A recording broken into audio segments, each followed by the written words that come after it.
Hello everyone, আসসালামু আলাইকুম। Welcome back to my channel. আশা করি সকলে আলহামদুলিল্লাহ ভালো আছেন। আপনাদের দোয়ায় আমিও ভালো আছি। অনেক দিন পর আবারও চলে আসলাম একটি ব্লগ ভিডিও নিয়ে। আশা করি আপনাদের ভালো লাগবে। আসলে একদমই মনটা ভেঙে গেছে, ভিডিও করতে চাচ্ছি না, কেননা একদমই কোনো ভিউ হচ্ছে না। আপনাদের নাকি পছন্দ হচ্ছে না, সেটা কমেন্ট করে অবশ্যই জানাবেন প্লিজ। যাই হোক, চলে গিয়েছিলাম ধানমন্ডি বুফেতে। বুফেতে গিয়েছিলাম সেদিন, আমার বার্থডে ছিল আর কি। তো আমার হাজব্যান্ড আমাকে বুফেতে নিয়ে গিয়ে সারপ্রাইজ দিয়েছে। সামান্য একটু ঘোরাঘুরি হবে, খাওয়া দাওয়া হবে, তাই কিছু টুকটাক জিনিস আপনাদের সাথে শেয়ার করেছি। কতটা শেয়ার করতে পেরেছি, কিভাবে উপস্থাপন করতে পেরেছি জানি না, কিন্তু আমি চেষ্টা করেছি সম্পূর্ণ ভালোভাবে আপনাদের সাথে শেয়ার করার। ভালো লাগলে অবশ্যই কমেন্ট করে জানাবেন। তো এসেই প্রথমে আপনাদের সাথে পুরো বুফের আর কি যেই থাকে লাইভ কিচেন সম্পূর্ণটা আপনাদের সাথে শেয়ার করে দিয়েছি। তো শেয়ার করার পর এখন ভাবলাম যে কিছু হালকা পাতলা নাস্তা আগে করে নিই, তারপরে বাকিটা শেয়ার করব। তো হালকা পাতলা নাস্তার ভিতরে অনেক ধরনের আইটেম ছিল, এখানে 100+ আইটেম ছিল, যেখান থেকে আমি প্রথমে নাস্তার আইটেম নিচ্ছিলাম। তো স্প্রিং রোল ছিল, পেয়ারা, তারপরে শসা, স্যালাদের ভিতরে ছিল হচ্ছে ফ্রুট, স্যালাদের ভিতরে ছিল টমেটো। তো সব কিছু আইটেমগুলো নিয়ে তারপরে একসাথে বসেছিলাম। এখানে আমি খেয়ে নিচ্ছি হচ্ছে অন্থন দিয়ে আর হচ্ছে থাই স্যুপটা দিয়ে, খুবই টেস্ট ছিল। আমার মেয়ের জন্য কেক নিয়েছিলাম, কিন্তু ও খায়নি। দেখুন ওখানে কেকটা পড়ে আছে, খায়নি। কিন্তু আর এই তো এখানে যে যত নাস্তার আইটেম ছিল সেগুলো নিয়েছি। আমি বলতেছিলাম যে জীবনে প্রথম অক্টোপাস খাচ্ছি। হ্যাঁ, এটা সত্য, আমি জীবনে প্রথম অক্টোপাস এবং এই তো কাঁকড়া খাচ্ছিলাম। কাঁকড়াটা খেতে চিংড়ি মাছের মতো, খুব খারাপ না। আর অক্টোপাসটা খেতে ছিল হচ্ছে একটু রাবারি রাবারি টাইপের ছিল। যাই হোক, এ দুটোর ভিতরে যদি বেস্ট বলে থাকি সেটা হচ্ছে কাঁকড়া। যাই হোক, তো আমি খাচ্ছিলাম সমস্ত আইটেম একটু একটু করে নিয়েছি। আমার হাজবেন্ড উনি ভিডিও করে দিচ্ছে, যে আমি বললাম একটু হালকা ভিডিও করে দেন, আমি একটু ভিডিও করি, যেহেতু ব্লগ বানাই একটু ভিডিও করে আপনাদের সাথে শেয়ার করব। যাই হোক, এখানে সুশি নিচ্ছিল। আমার হাজবেন্ড সুশি খুবই পছন্দ করে, আর কি বলবো, অনেক পছন্দ করে সুশি সে। চাইনিজ আইটেমের ভিতরে এই খাবারটা অনেক পছন্দ করে, কিন্তু এই খাবারটা বেশি একটা স্বাদ ছিল না, কেমন একটু গন্ধ গন্ধ টাইপের ছিল। এটা সত্যি এরকম টাইপের স্বাদ নাকি নষ্ট হয়ে গেছে সেটা বলতে পারবো না, কারণ আমি ফার্স্ট খেয়েছিলাম। যাই হোক, খাওয়ার পর কিছুক্ষণ হাঁটাচলা করেছি, একটু লাইভ করেছিলাম। আর এখন এখন হাঁটাচলা করার পরে রাত্রে ডিনার, আমরা রাত্রে গিয়েছিলাম, এখন ডিনার টাইম হয়ে গিয়েছে, চলে যাওয়ার সময় আমরা একটু হালকা পাতলা কিছু এখন খাবার নিয়েছি। দেখতেই পারতেছেন যে কতটুকু পরিমাণে খাবার নিয়েছি। এতটুকু পরিমাণে খাবার কিন্তু সম্পূর্ণগুলো খায় নেই। এই যে দেখতে পারতেছেন, এত পদের খাবার কিন্তু খাওয়া যায় না। আমি কিন্তু খাদক না, ঠিক আছে, জাস্ট টেস্ট করার জন্য এটুক এটুক করে খাবারগুলো আমি প্লেটে উঠায় নিচ্ছিলাম, যে কোনটা কি স্বাদ, কোনটার নাম কি, জাস্ট এইটুকুই আর কি। যাই হোক, এখানে আবার কাঁকড়ার পোলাও ছিল, কাচ্চি ছিল, তেহারি ছিল, তারপরে অনেক বিভিন্ন ধরনের খাবারের আইটেম ছিল, আমি যা এখন বলে বোঝাতে পারবো না। আর অনেক দিনের আগের এই ভিডিওগুলো, আমার মনটা খুবই খারাপ ছিল, সেজন্য আপনাদের সাথে শেয়ার করতে পারিনি। বিকজ কারণ হচ্ছে যে ভিউ হয় না, এত কষ্ট করে ভিডিও করে আনি, তারপরে এগুলো এডিট করতে খুবই কষ্ট লাগে। যারা ব্লগ করেন তারা অবশ্যই জানেন যে একটা ভিডিও তৈরি করার পিছনে কতটা খাটনি খাটতে হয়। তারপর যদি একটু সামান্যতম ভিউ না হয়, একটা কমেন্ট না পড়ে, তাহলে কিন্তু খুব কষ্ট লাগে। যাই হোক, তারপরও আবার চলে আসলাম আপনাদের মাঝে। দেখি ভালো লাগে না, ভিডিওগুলো জমে যাচ্ছে। আমি আশায় আশায় ভিডিও করতেছিলাম যে কোনো একদিন ছাড়বো, তার কারণে আর কি ভিডিওগুলো শেয়ার করতেছি। আমি শেয়ার করতে থাকি, দেখি কত দূর যেতে পারি। তো নাস্তার আইটেম শেষ করে দেখতে পারতেছেন যে বিভিন্ন ধরনের রাতের ডিনার আইটেম। এখানে গরুর গোশত 1 পিস নিয়েছি, একদমই সামান্য। গরুর গোশত মুখেই দেইনি আমি। সালাদ নিয়েছি, তারপরে যে ফ্রুট নিয়েছি, এই আর কি, কি বলবো, খাওয়া দাওয়া শেষ করতেছি। বিভিন্ন ধরনের ড্রিঙ্কসও ছিল। আর এই তো আপনাদের মাঝে যে লাইভ করেছিলাম যে সেটারও সামান্য একটু ভিডিও করে রেখেছিলাম যে কিভাবে লাইভ করেছি সেটা শেয়ার করে দিচ্ছি। তো এইভাবে সব কিছু আর কি ডিটেলসে শেয়ার করে দিয়েছিলাম লাইভে।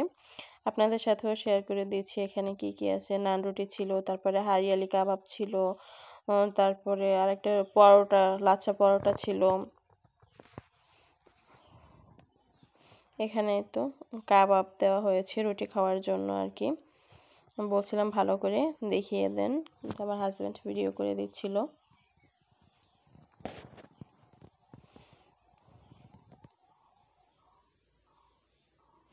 এখানে ছিল পাস্তা, তারপরে নাস্তার আইটেম এগুলো ফ্রেঞ্চ ফ্রাই, তারপরে কাবাব, অন্থন ছিল, 3 পদের হালিম ছিল, সরি হালিম না তো, স্যুপ ছিল 3 পদের। আর এই সাইডে সমস্তটা সুইটস আইটেম ছিল এখানে। এই তো আমি আমার বার্থডের কেক কাটতেছিলাম, তো বলতেছে যে কতগুলো কেকের মাঝে আইনা তোমাকে রাখছি, দেখো তোমার যেটা ভালো লাগে সেটাই কাটো। সারপ্রাইজটা খুবই ভালো লেগেছে, কাছের মানুষের ভালোবাসাটাই অনেক বেশি, খাওয়াটা বড় কিছু না। তো চেনা জানা পরিচিত হওয়াটাই অনেক কিছু। এখানে আসার পর আমার পাখি ও কিছুই খাওয়া দাওয়া করেনি, এত কেক পাগল, এত চকলেট পাগল, কিন্তু এখানে আসার পর সামান্য একটি কেকও মুখে দেয় নাই, কোনো চকলেটও মুখে দেয় নাই। কি বলবো, আর কোনো বলার কোনো ভাষা নেই। ওকে কেন বলবো, আমি নিজেও তো এই যে মিষ্টি জাতীয় যে খাবারগুলো এগুলো কোনো কিছুই মুখে দিতে পারিনি। আমার এমনিতেই পেট ভরে গিয়েছে এগুলো দেখে। যারা খাদক তারা ঠিকই খেতে পারবে, আর আমার মতো যারা আছে তারা কিন্তু এত খাবার খেতে পারে না। তো আমার মেয়ে, আমি যখন কেক কাটছিলাম তখন আমার মেয়ে বলতেছিল যে আমিও কাটবো, আমিও কাটবো। তারপর আমি মেয়েকে নিয়েও একটু কেকটা কাটিং করলাম। তো বাবাও একটু ভিডিও করতেছে, রিলস বানাবে, মানে শর্টস বানাবে, একটু ছাড়বে। যাই হোক, মেয়েকে জিজ্ঞাসা করতেছে তুমি এত চকলেট পাগল, এত চকলেট পাগল, সারাদিন শুধু চকলেট চকলেট করো, তো এখন দেখো তোমার জন্য কত পদের চকলেট এখানে আছে, তুমি কোনটা খাবা শুধু বলো, তুমি যেটা খাবা সেটাই তোমাকে দিব।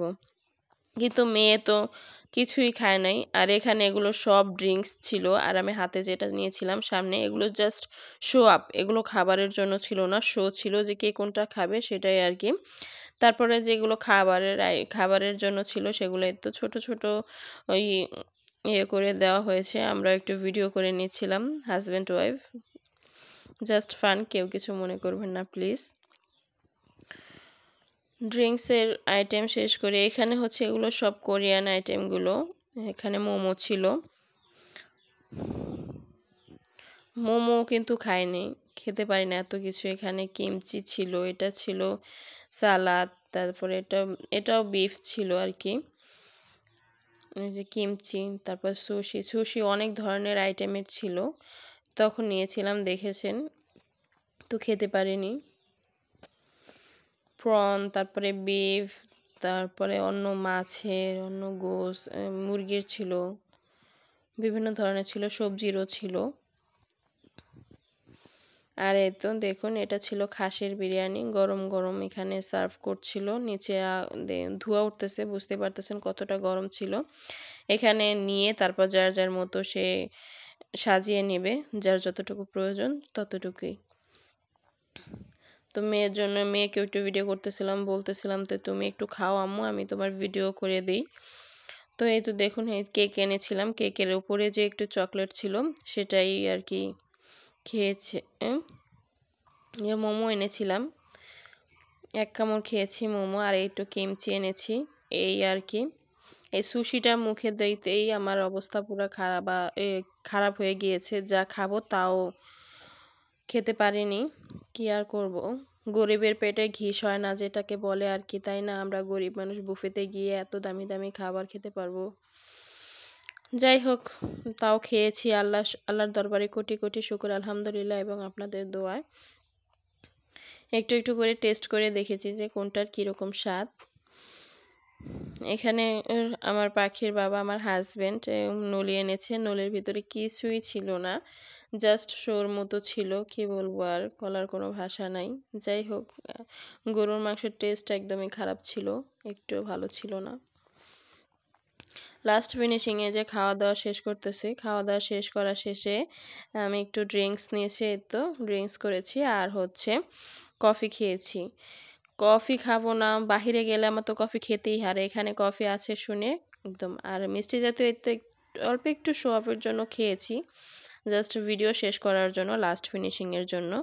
যাই হোক, ভিডিওটা ভালো লাগলে, আমার বকবকানি ভালো লাগলে অবশ্যই কমেন্ট করে জানাবেন। আজ এই পর্যন্তই, আবার কোনো দিন চলে আসবো ছোট্ট আরেকটি ব্লগ নিয়ে। এটা খুব বড় একটি ব্লগ হয়ে গিয়েছে, আমি কথা বলতে বলতে মুখও ব্যথা হয়ে গিয়েছে। ভুল ত্রুটি হলে সবাই অবশ্যই ক্ষমা সুন্দর দৃষ্টিতে দেখবেন। আল্লাহ হাফেজ।